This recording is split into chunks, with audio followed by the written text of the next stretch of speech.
Hi అండి, అందరికీ welcome back to my channel. రాష్ట్ర వ్యాప్తంగా ఉన్న తల్లులందరికీ కూడా తల్లి కొందనం పథకం ద్వారా రెండో విడత డబ్బులను అయితే విడుదల చేయడానికి డేట్ అయితే ఖరారు చేసేసింది ఏపీలోని కుటుంబ ప్రయత్నం. ఏపీ రాష్ట్ర వ్యాప్తంగా ఉన్నటువంటి మహిళలందరికీ కూడా ఎవరైతే తమ పిల్లల్ని 1వ తరగతి నుంచి ఇంటర్మీడియట్ వరకు స్కూల్కి పంపుతూ ఉన్నారో అలాంటి తల్లిదండ్రుల ఖాతాల్లోకి డబ్బులు అనేవి జమ కాబోతున్నాయి. మరి తల్లికి వందనం పథకానికి సంబంధించి 2025వ సంవత్సరంలో జూన్ నెలలో ప్రారంభించడం అయితే జరిగిందండి. అప్పటి నుంచి కొన్ని సాంకేతిక కారణాల వల్ల ఇప్పటి వరకు కూడా చాలామంది మహిళలకు డబ్బులు అయితే జమ కాలేదు. ఇలాంటి ఇబ్బందులు మరి ఈ సంవత్సరం జరగకోకుండా ఉండాలని చెప్పేసి కొన్ని రకాల అప్డేట్స్ అయితే విడుదల చేసింది మన ఏపీలోని కుటుంబ ప్రభుత్వం. అంటే గతేడాది విడుదల చేసినప్పుడు డబ్బులు మహిళల నుంచి ఏ విధమైన దరఖాస్తులు తీసుకోకుండానే స్కూల్ నుంచి తీసుకున్న డేటా ప్రకారం పిల్లలు ఎవరైతే స్కూల్కి వెళ్ళి చదువుతున్నారో ఆ పిల్లల డేటా ప్రకారం డబ్బులు అనేవి ఖాతాల్లోకి జమ అవ్వడం అయితే జరిగిందనమాట. తర్వాత తీసుకున్న కొంతమందికి మరి అన్ని రకాల ఎలిజిబిలిటీ ఉన్నా కానీ రాష్ట్ర వ్యాప్తంగా ఎవరైతే మహిళలు ఉన్నారో వారికి డబ్బులు అనేవి పడలేదన్నమాట. ఎందుచేత పడలేదు అని అంటే కనుక రేషన్ కార్డు లేకపోవడం, ఆధార్ కార్డుకి ఈకేవైసీ లేకపోవడం, అదేవిధంగా బ్యాంక్ ఖాతా నంబర్, ఆధార్ నంబర్ అనేవి సరిగా లింకింగ్ చేసుకోకపోవడం, ఎన్సీసీ లింక్కి చేసుకోకపోవడం, దీనికి పాటుగా సిస్టర్ వెరిఫికేషన్ వల్ల కూడా చాలామంది తల్లులకైతే డబ్బులు అనేవి ఖాతాల్లోకి పడలేక విద్యార్థులు చాలా రకాల ఇబ్బందులు అయితే పడ్డారు. మరి ఇప్పుడు మళ్ళీ మనకి 2026వ సంవత్సరానికి సంబంధించి ఇప్పుడు ఇంకొక నెల స్కూల్ అనేది క్లోజ్ అయిపోతుంది. మళ్ళీ మనకి జూన్ నుంచి స్కూల్ అనేది రీఓపెన్ అవుతుంది కాబట్టి మళ్ళీ తల్లి వందనం పథకం అనేది ప్రారంభం అయితే జరుగుతుందండి. ఈసారి మరి గతేడాది తల్లికి వందనం పథకం జరిగిన మిస్టేక్ ఈ ఏడాది జరుగుకోకుండా ఉండాలని చెప్పేసి ప్రభుత్వం కొన్ని రకాల మార్గదర్శకాలను అయితే రిలీజ్ చేయబోతుందన్నమాట. ఈసారి మహిళల నుంచి దరఖాస్తులు తీసుకోవాలని చెప్పి నిర్ణయం తీసుకుంది.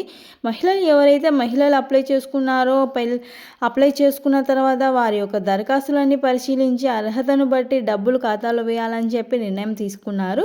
గవర్నమెంట్ ఏం చేసిందంటే గడిచిన 2025వ సంవత్సరానికి సంబంధించి స్కూల్ పిల్లల డేటా ఆధారంగా ఈ యొక్క ఎంపిక అనేది చేయడం జరిగింది. ఫస్ట్ ఎలిజిబిలిటీగా పిల్లల యొక్క హాజరుని తీసుకోవడం జరిగింది.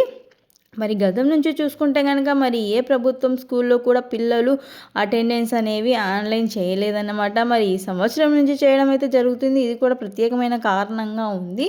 ఇవన్నీ గమనించిన ప్రభుత్వం ఈ యొక్క తల్లి కొందనం పథకానికి సంబంధించి కీలక మార్పు చేయాలని అయితే చేయడం జరిగిందనమాట. అన్ని రకాల ఎలిజిబిలిటీ ఉన్న వారి ఎలాంటి ఇబ్బందులు పడుకోకుండా పిల్లలు ఎలాంటి చదువుకి ఎటువంటి ఇబ్బంది రాకోకుండా ఉండాలని చెప్పి ఈసారి నిర్ణయం అయితే తీసుకుందన్నమాట.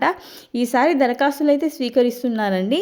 ఈ అమ్మఒడి రెండో విడత అంటే తల్లికి వందనం పథకానికి సంబంధించి రెండో విడత డబ్బులు తీసుకోవడానికి ప్రభుత్వం అయితే అవకాశం కల్పించబోతుంది. ఈసారి ప్రతి ఒక్కరూ కూడా దరఖాస్తు అనేది చేసుకోవాల్సి ఉంటుంది. మరి దరఖాస్తు చేసుకోవడానికి ఏ ప్రూఫ్స్ కావాలి, ఎలా మనం దరఖాస్తు చేసుకోవాలి, ఎక్కడ దరఖాస్తు చేసుకోవాలి, ప్రభుత్వం ఏ విధంగా మన డాక్యుమెంట్స్ని అన్నీ కూడా వెరిఫికేషన్ చేస్తుంది, అదేవిధంగా ఏ విధమైనటువంటి అర్హతలు చూస్తుంది అనే పూర్తి సమాచారం ఈ వీడియోలో డీటెయిల్గా తెలుసుకున్నాము. అదేవిధంగా మన గడిచిన సంవత్సరంలో 2025 సంవత్సరానికి తల్లికి వందనం పథకానికి సంబంధించిన డబ్బులు ఇంకా ఎవరికైనా రిలీజ్ కాకపోతే మరి దాన్ని ఇప్పుడు రెండో విడతలో ఈ ఫిబ్రవరి నెలలో రిలీజ్ చేస్తారని చెప్పేసి మరి అప్డేట్ అయితే కూడా ఉన్నాయండి. ఎందుకంటే మరి మనకి నిన్న మొన్న క్యాబినెట్ సమావేశాలు అయితే జరుగుతూ ఉన్నాయన్నమాట. ఈ సమావేశాల్లో చర్చించి తల్లికి వందనానికి సంబంధించి పెండింగ్ డబ్బులను అయితే విడుదల చేయాలని చెప్పేసి మన విద్యాశాఖ మంత్రి నారా లోకేష్ గారు చెప్పడం అయితే జరిగింది. అయితే డబ్బులు పంపిన తల్లులు ఎవరైతే ఉన్నారో వారందరూ కూడా ఇప్పుడు చెప్పే డాక్యుమెంట్స్ అన్నీ కూడా మీరు సిద్ధం పెట్టుకోవాలండి. ఎందుకంటే జూన్ నెల నుంచి మళ్ళీ మనకి ఈ యొక్క తల్లికి వందనం పథకం ప్రారంభం కాబోతుంది కాబట్టి మనకి ఏప్రిల్ నుంచి కూడా ఈ యొక్క దరఖాస్తులు అనేవి తీసుకుంటారు. దరఖాస్తులు మహిళల నుంచి తీసుకొని పూర్తి స్థాయిలో 2 నెలల వరకు వెరిఫికేషన్ అనేది చేసి ఎలిజిబిలిటీ ఎవరికి ఉంది, ఎవరికి ఎలిజిబిలిటీ లేదు అన్న విధంగా ఒకసారి పూర్తి స్థాయిలో చెకింగ్స్ అనేవి కూడా ఉంటాయన్నమాట. కాబట్టి తప్పనిసరిగా ప్రతి ఒక్క మహిళ కూడా నేను చెప్పే విధంగా మీ అప్డేట్స్ అన్నీ కూడా చేసుకొని సిద్ధంగా ఉంచుకోండి. ఇంకొక విషయం ఏమిటంటే ఈ యొక్క అమ్మఒడి పథకానికి సంబంధించి ఎవరైతే పిల్లల్ని స్కూల్కి పంపిస్తున్న మహిళలు ఉన్నారో వారందరికీ కూడా కొన్ని విషయాలు గుర్తుపెట్టుకోవాలి. ఎందుకంటే పిల్లల్ని క్రమం తప్పుకోకుండా స్కూల్కి పంపించాలండి. పిల్లల దగ్గర 70% పైన అటెండెన్స్ అనేది మెయింటైన్స్ చేస్తూ ఉంటారన్నమాట. నామమాత్రంగా స్కూల్కి పంపించి ఒకరోజు స్కూల్కి వెళ్ళి ఇంకో రోజు స్కూల్కి వెళ్ళకోకుండా ఆ విధంగా ఉంటే పిల్లలకైతే ఈ యొక్క డబ్బులు అనేవి పడవన్నమాట. మరి డబ్బులు గవర్నమెంట్ నుంచి వచ్చే డబ్బులు మీరు అందుకోవాలంటే కనుక ఖచ్చితంగా మీరు పిల్లల్ని స్కూల్కి అయితే పంపించాలి. ఒక తల్లికి ఎంతమంది పిల్లలు ఉన్నా అంతమంది పిల్లల్ని కూడా ఖచ్చితంగా మీరు స్కూల్కి పంపించాలండి. అది ప్రభుత్వం స్కూల్ అయినా, ప్రైవేట్ స్కూల్ అయినా, కాలేజీ అయినా ఏమైనా సరే. మరి పిల్లలు సరిగ్గా చదువుతున్నారా లేదా అన్న పూర్తి బాధ్యత తల్లిదే. కాబట్టి ఈ పథకానికి తల్లికి వందనం అని పేరు పెట్టడం కూడా జరిగిందనమాట.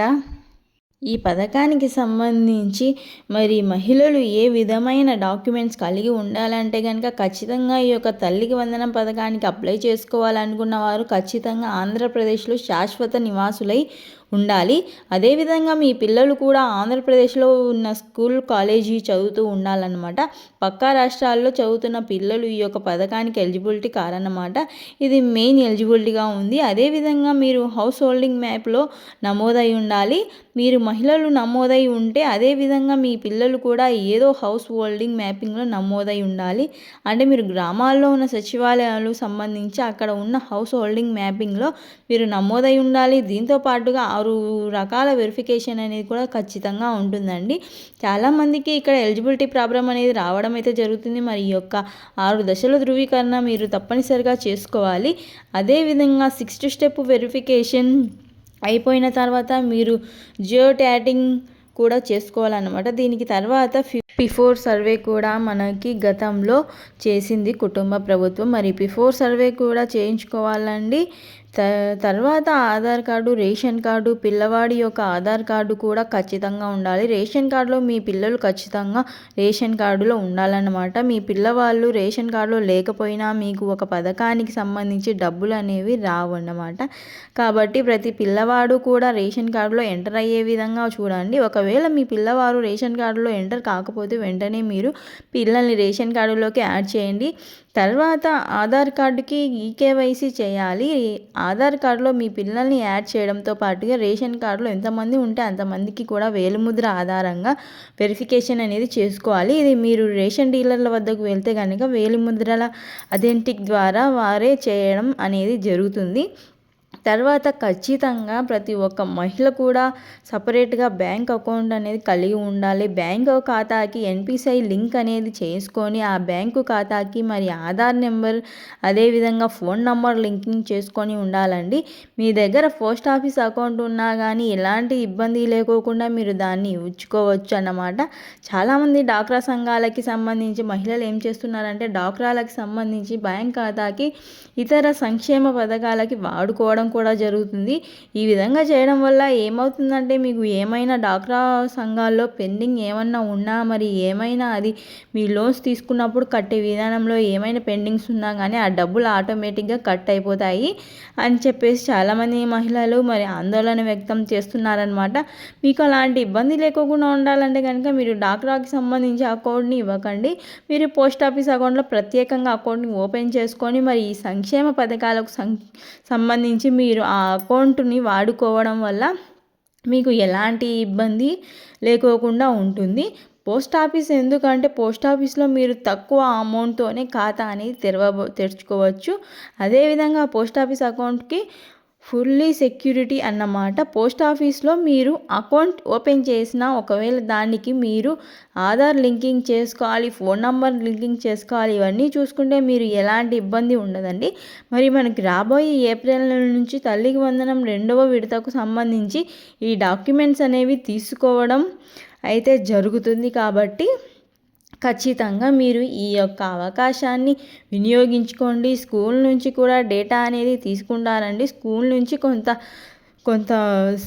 నుంచి తీసుకున్న డేటా అదేవిధంగా సచివాలయంలో ఉన్న ఉద్యోగస్తులు ఇవన్నీ కూడా ఎలిజిబిలిటీ ఉందా లేదా అని చెప్పేసి చెక్ చేసి అదేవిధంగా మీ దరఖాస్తులన్నీ కూడా పై అధికారులకు సమర్పించి అక్కడి నుంచి కూడా పూర్తి వెరిఫికేషన్ అయితే తర్వాత అర్హత లిస్టు అనేది మీ చేర్చడం అనేది జరుగుతుందన్నమాట.